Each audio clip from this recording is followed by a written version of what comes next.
A young woman boards a flight to Southeast Asia, drawn by a job offer that promised several $1,000s a month. In footage recorded by airport security cameras, she walks with apparent calm, pulling her luggage through busy terminals, showing no outward sign of fear or hesitation. Weeks later, she stops answering her phone. Her messages go unread. And then, in the hands of her family thousands of miles away in Belarus, arrives a document written in a language none of them can understand. A death certificate issued in Burmese that claims she died of cardiac arrest in a remote village and that her body had already been cremated, all without their knowledge or consent. Around the same document swirl fragments of information that contradict each other, talk of a possible ransom demand that the family flatly denied, reports of restricted movement, allegations of forced labor inside a sealed compound near an international border, and whispers of criminal networks operating just out of reach of any accountable authority. Nothing is confirmed. Everything is uncertain. And that is precisely how this story begins, between a promise that glittered with possibility and a silence that grew heavier with every passing hour, between documents that later proved to be forgeries and a recruitment mechanism so refined it continues to trap thousands of people around the world. This is the case of Vera Kravtsova. Criminologists have long maintained that there is no such thing as a perfect crime. What exists instead is an imperfectly investigated one, and in every case, no matter how carefully constructed, a key detail eventually surfaces that points investigators toward the truth. Let us trace that detail together, step by step, through a case that remains open and a life that deserves to be fully understood. Vera Kravtsova was born on December 31, 1998, in Minsk, the capital of Belarus, a landlocked country in Eastern Europe with a complicated political history and limited economic opportunities for young people hoping to build something independently. She was the daughter of Olga Kravtsova and Sergei Andreev, and she grew up alongside a half-brother with whom the family shared a close and affectionate bond. From an early age, Vera displayed a personality that was expressive and restless, someone who needed an outlet for the energy she carried, and she found one in music. She enrolled in a music school, studied vocal performance, and learned to play wind instruments, with the flute becoming her instrument of choice. She performed in school concerts, took part in local festivals, and competed in regional contests. The stage was not something that made her nervous. It was something that seemed to suit her naturally. As a teenager, she performed as part of a musical production at a club in her city, an experience that some media outlets later inflated into claims that she had appeared on a nationally recognized television talent competition, a claim that was never substantiated and that those close to her disputed. What was real, however, was her consistent presence in local performance circles, her genuine ability, and the sense those around her had that she was talented in a way that deserved a larger audience. Alongside her artistic ambitions, Vera worked a series of part-time jobs in the service industry, primarily in food and hospitality. She was described by those who worked with her as responsible and dependable, someone who showed up and did what was asked of her. But that dependability existed in tension with a deeper restlessness. She was not someone who wanted to stay still. She competed in amateur music contests, practiced her flute with discipline, and kept searching for the version of her life that felt like it matched what she was capable of. Those modest successes, recognized within a limited circle but never translated into professional contracts or financial stability, eventually led her to a practical conclusion. Music would remain a passion, not a profession, and rather than pursue a conventional university education, she chose another path entirely, one that involved independence, international movement, and the possibility of building something on her own terms. In 2018, at the age of 20, she used her savings to purchase a one-way ticket to the People's Republic of China. She arrived without a strong support network in place, but she carried with her a specific objective: to work hard enough and save enough money to eventually open her own bar in one of China's major cities. It was an ambitious goal, and she pursued it with the same discipline she had applied to music. She taught English to young children during the day, performed at bars and small venues in the evenings, and filled the gaps in between with food delivery work, completing orders on her bicycle through city streets regardless of the weather. Her passport over the following years collected stamps from Singapore, Hong Kong, and Vietnam, though China remained her primary base. She was not improvising. She was executing a plan, and every job, no matter how exhausting or unglamorous, was understood by her as a step toward the larger goal. What that goal required, however, turned out to be more than any combination of those jobs could realistically provide. The cost of opening a bar in a Chinese city with a population exceeding 20 million people was substantial, and the gap between what she could earn and what she needed did not close at the pace she had hoped.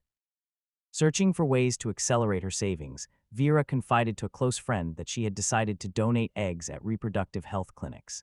She went through with it, undergoing hormonal treatments and medical procedures that required significant physical commitment and carried real health implications. The compensation she received was meaningful in financial terms.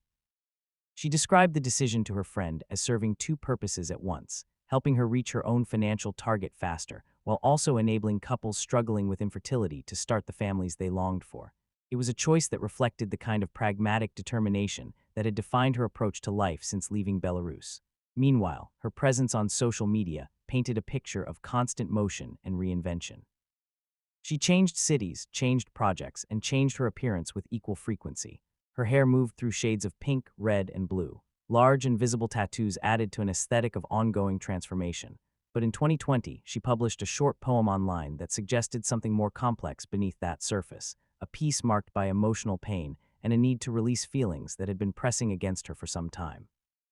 The words stood in contrast to the confidence projected by her photographs and offered a glimpse of the interior life she did not often make public. Through all of it, her parents supported her unconditionally from a distance. Her mother left comments beneath her social media posts calling her the most beautiful girl in all of China. Her father encouraged her with the steady conviction that she was going to succeed. Then in February 2021, the family was struck by a loss that changed everything. Vera's half-brother died in a car accident. The grief was devastating, and the distance between Vera and her family, which had always carried a certain weight, suddenly felt heavier and more significant. Her mother wrote beneath one of her photographs how desperately she missed her. Vera returned to Belarus when she could, but the visits were never as frequent as anyone would have liked. Work obligations, unfinished plans, and the rhythms of a life built abroad made regular travel difficult. The loss of her brother deepened a sense of emotional exhaustion that had already been building quietly for years, fed by the financial pressure, the physical demands of multiple jobs, and the slow realization that the distance between where she was and where she wanted to be was not closing fast enough. Between 2024 and the early months of 2025, Vera returned to Belarus. The bar project had not come together. The years of intensive work, the multiple income streams, the physical sacrifices, none of it had produced the capital she needed. She accepted the outcome and reset her expectations. By the summer of 2025, she had found employment as a delivery rider at a Cafe copyright in Minsk, covering her route on a bicycle with a thermal delivery bag strapped to her back. Her employer would later describe her as committed and reliable, someone who gave no indication she was planning to leave. But those closest to her painted a more nuanced picture. The hours were long, the pay was modest, and the routine felt to her like a step backward after years of international ambition. A colleague who worked alongside her during those months would later remember her as a bright and luminous presence who was clearly longing to escape a situation that felt like it was closing in around her. A psychologist who later reviewed her profile noted traits consistent with an expressive personality characterized by a heightened need for external validation and elevated baseline anxiety. In the summer of 2025, those were not clinical observations. They were simply the features of a young woman who had worked very hard for a very long time and had not yet found the breakthrough she believed she was capable of. It was in that specific emotional and financial context that a message arrived. The offer came through a chat on a messaging application. It promised a monthly salary of between $5,000 and $8,000, a figure that would have represented a dramatic and immediate change in Vera's financial circumstances. The position was described as administrative or customer-facing in nature. No specialized technical background was required. The employer was presented as an American company operating offices in Thailand for reasons of lower operational costs. Perhaps most importantly, the recruiter offered to cover the cost of her flight from Belarus to Bangkok. That gesture in another context might have prompted greater scrutiny. In this context, with its combination of professional language, generous terms, and the appearance of serious organizational backing, it functioned as reassurance. On August 31, 2025, Vera submitted her resignation at the Cafe copyright where she had been working. She told her manager and coworkers that she had received a job offer in Thailand. Her description of the role was somewhat vague. She mentioned something to do with a call center or an administrative position, though those who heard her did not retain a precise account of the details. What she emphasized was that the opportunity was too good to pass up. Before leaving, she even told a coworker that she might be able to help her get a position at the same company, a comment that reflected both her genuine excitement and the trust she had placed in the offer. In the days before her departure, she made a point of visiting each member of her family in person, including her grandmother, with whom she shared a particularly close relationship built over years of long conversations and regular contact. Those who saw her described the goodbye as emotionally significant, more weighted than her previous departures, though nothing about her manner suggested anxiety or suspicion. Her history of international travel had accustomed her family to temporary separations, and this one, while carrying a different emotional charge, was understood in the same general frame. Between the first and second week of September 2025, she traveled towards Southeast Asia. On September 15, 2025, she arrived in Bangkok, the capital of Thailand. She contacted her family to let them know she had arrived safely and that everything appeared to be in order. Her tone was calm. There was no suggestion of alarm. 5 days later, on September 20, 2025, she passed through an automated immigration checkpoint and boarded a flight to the neighboring country of Myanmar, formerly known as Burma. Security cameras at the airport captured the moment. She walked alone with her luggage through the terminal, her posture relaxed, her expression showing nothing that anyone reviewing the footage would later identify as distress. On September 25, 2025, she sent a voice message to a close friend. In that recording, she explained that the job she had accepted was not actually based in Thailand. After landing in Myanmar, she said, she had been transported by road to a more remote location. She described crossing a river and mentioned that the journey had taken 2 full days because of armed conflict on certain routes, requiring detours and delays before the group she was traveling with could reach the destination. She told her friend that she had already begun working and that she was settling into her new surroundings. Her friend, processing the strangeness of what she was hearing, replied in a joking tone that it sounded as though Vera was being taken somewhere against her will. Both of them treated the comment as an exaggeration, a darkly humorous observation about an unusual travel experience. Neither of them in that moment understood it as anything more serious. That voice message, recorded from somewhere inside a compound in eastern Myanmar, would be one of the last direct communications her family and friends would receive from her. October 4, 2025, Vera stopped responding. At first, the silence did not immediately trigger alarm. Unreliable mobile signal, fatigue from a demanding new schedule, the adjustment period of a new work environment, all of these were plausible explanations that her family cycled through in the early hours. But hours became days. Messages sat unread, calls connected to nothing. The silence accumulated weight, and the weight became something harder to dismiss. Her family contacted the Ministry of Foreign Affairs of Belarus to report her disappearance formally. On October 9, 2025, her mother submitted an official search request with authorities in both Thailand and Myanmar, initiating a process that would involve diplomatic channels, consular communication, and the slow and often frustrating machinery of international cooperation between governments operating at very different levels of transparency. Almost immediately, conflicting accounts began to surface in the media. Some outlets reported that Vera had been taken and that a ransom was being demanded for her release. Her family denied this categorically and consistently. No one had contacted them seeking money. No demand of any kind had been made. Then, between October 18 and 2025, something arrived that deepened the confusion entirely. A death certificate, written in Burmese, was delivered to her family. The document stated that Vera Kravtsova had died on October 15, 2025, from cardiac arrest in a village in Myanmar. It further stated that her body had been cremated the following day, without any prior notification to or consent from her family. There was no autopsy report attached to the document.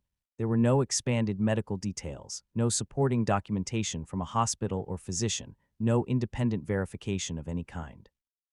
Vera had no known history of cardiac problems. She had been working full days in a physically demanding job just weeks before her departure, with no reported health concerns. Rather than providing the closure that a death certificate is supposed to represent, the document raised questions that were more disturbing than any that had come before it. Who had issued it? Under what circumstances had it been produced? And why had the family not been contacted before the cremation that the document described? To understand how a young woman with plans, relationships, and a documented history of resilience could find herself in a situation this opaque and this dangerous, it is necessary to understand the specific infrastructure that made it possible. The compound where evidence and testimony strongly suggested Vera ended up, known as KK Park, is located in a border region of eastern Myanmar, in close geographic proximity to Thailand. From the outside, it presents the appearance of an ordinary commercial development, a collection of modern buildings behind perimeter fencing that might, from a distance, be mistaken for an industrial park or business campus. According to survivor accounts gathered by journalists and human rights investigators, the reality inside is entirely different. KK Park operates, according to those testimonies, as a large-scale digital fraud center, where workers recruited from multiple countries are required to participate in online scams targeting victims around the world. These facilities began expanding significantly between 2019 and 2020, establishing themselves in border areas characterized by political instability, limited government oversight, and populations with few economic alternatives.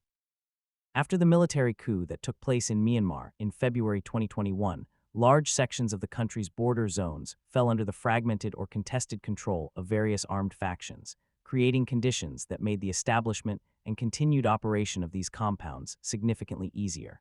Survivor testimony describes conditions inside these facilities that are alarming in their detail and consistency. Workers reported being confined to barracks and required to operate at workstations for up to 16 hours per day, with limited access to adequate food and water. Those who did not meet the daily or weekly financial targets set by their supervisors faced punishments that included physical harm and sustained psychological pressure. Communication with the outside world was restricted and monitored. Personal devices were kept under surveillance. Workers were organized into teams and assigned specific roles within the fraud operations. Women in particular were frequently directed toward what is known in investigative reporting as romantic fraud, a practice in which operators build extended emotional relationships with targets, typically men in wealthier countries, before persuading them to transfer money or invest in fraudulent cryptocurrency platforms. Some survivor accounts also describe episodes of additional abuse and exploitation beyond the labor demands themselves. The compound functions as a closed system, with residential buildings and operational offices enclosed by barbed wire fencing, armed security personnel stationed at entry and exit points, and strict control over any movement within the perimeter. Job offers feeding these facilities typically follow a recognizable pattern: monthly salaries advertised at between $2,000 and $8,000, no requirement for specialized experience, professionally worded descriptions of the role, and recruiters who offer to cover travel costs and provide accommodation.